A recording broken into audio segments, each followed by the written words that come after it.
कि जब मामला हिंदू मुस्लिम का बनता है तो आप बुलडोजर लेके रोड पे 1 घंटे के अंदर खड़े हो जाते हैं। जब कोई मुस्लिम समाज का कोई अपराधी कहीं किसी जेल से दूसरे जेल में ट्रांसफर होता है तो वो रास्ते में उसकी गाड़ी एक्सीडेंट हो जाती है। और जब आप जिस सनातन धर्म की बात करते हैं उस सनातन धर्म की किसी बच्ची का इस तरीके से कोई निर्मम हत्या किया है और उस हत्या का आप न्यायिक जांच नहीं करा पा रहे हैं। हम बिहार सासाराम के रहने वाली स्नेहा कुशवाहा एनआईटी की तैयारी कर रही थी वाराणसी में रह करके, वहीं पर निर्मम तरीके से हत्या कर दिया गया। लोगों का कहना यह भी है कि उसको बेरहमी तरीके से दुष्कर्म किया गया है, उसके बाद हत्या किया गया है, लेकिन वहां पर दिख ही रहा है कि वो फांसी लगाई है। जरा सोचिए, वो तस्वीर भी काफी वायरल हो रहा है। फांसी भी कोई अगर लगाता है तो खिड़की से लगाता है क्या? अगर फांसी भी लगाता है तो ये यहाँ पर चौकी है और एक टांग चौकी पर और एक टांग नीचे, तो सुसाइड करता है। नहीं कोई चाहता है, चाहे कितना भी परेशानी में कितना भी टेंशन में रहे, अगर वो उसका जान जाता है तो वो बचना चाहता है। अगर उस छटपटा रही होगी तो एक टांग नीचे था और इस पर भी था, वो उठ जाती, लेकिन ऐसा हुआ नहीं, वो वहीं पर दम तोड़ दी। उसकी माँ का कहना यह है कि उसको हत्या किया गया, मारा गया है, पीटा गया है। लेकिन सबसे बड़ी बात तो यह है कि वहां की प्रशासन को देखिए, हत्या तो हो गया लेकिन उसकी डेड बॉडी को घर बिहार तक नहीं आने दिया गया। बिहार में उसका अंतिम संस्कार नहीं हुआ, वहीं पर लिपापोती किया गया। और इस मामले में बहुत तरीके से लिपापोती हो रहा है। हमारे साथ वैशाली के अजय कुशवाहा हैं। सबसे पहले स्वागत है सर। इस तरीके से देश में हो रहा है, बेटियों के साथ अत्याचार हो रहा है, और ना तो कोई हिंदू संगठन आ रहा है और ना ही कोई और आ रहा है। अगर यही देखिए, यही बंगाल में हुआ था तो इतना दिन में क्या कुछ नहीं हो गया था। 30-31 तारीख का ये घटना है, आज इतना दिन हो गया लेकिन अभी तक कुछ नहीं हुआ। देखिए, ये बहुत ही जघन्य अपराध है और इस अपराध की जितनी निंदा की जाए वो बहुत कम है। और जिस तरीके से बिहार की बेटी स्नेहा के हत्या का जो संदर्भ जिस तरीके से हम लोगों ने देखा है, जो वीडियो फुटेज आए हैं या जो जानकारी लोगों से मिल पा रही है या सोशल मीडिया से जो सूचनाएं प्राप्त हुई है, वो पूरी तरह से ये दर्शाता है कि स्नेहा की हत्या की गई है। और हत्या करके जिन लोगों ने भी, चाहे इसके अंदर जिनकी भी साजिश हो, उन सब ने एक साजिश करके इनकी हत्या करके और उसको वहीं दफनाने का पूरा षड्यंत्र बनाया और उसको वहीं दफना दिया गया। उनके परिवार के लोगों को उस लड़की का लाश तक नहीं दिया गया। मृत्या शरीर कम से कम सुपुर्द कर दिया जाता उस परिवार को, तो उस परिवार को सांत्वना होता कि हमारी बेटी किस स्थिति में, कैसे भी, चाहे जो घटना घटित हुआ उसके बाद साहब आप उसके डेड बॉडी को उसको सुपुर्द नहीं करते, उसके परिवार को नहीं देते हैं। इससे बड़ा जघन्य अपराध कोई हो नहीं सकता।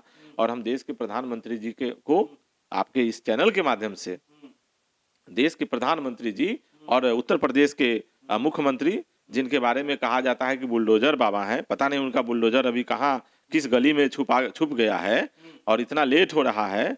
ऐसे मामलों में तो वो बहुत जल्दी त्वरित गति से सामने आ जाते हैं। और हम तो आरोप लगाएंगे उत्तर प्रदेश की सरकार पर। हमारा सीधा आरोप होगा कि जब मामला हिंदू मुस्लिम का बनता है तो आप बुलडोजर लेके रोड पे 1 घंटे के अंदर खड़े हो जाते हैं।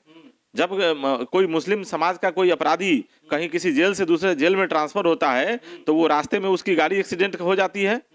और जब आप जिस सनातन धर्म की बात करते हैं उस सनातन धर्म की किसी बच्ची का इस तरीके से कोई निर्मम हत्या किया है और उस हत्या का आप न्यायिक जांच नहीं करा पा रहे हैं, हम आपसे मांग करेंगे, उत्तर प्रदेश के मुख्यमंत्री आदरणीय योगी आदित्यनाथ जी से हम आपके चैनल के माध्यम से मांग करेंगे कि इस घटना की सीबीआई जांच कराने की सिफारिश आप भारत सरकार से करिए।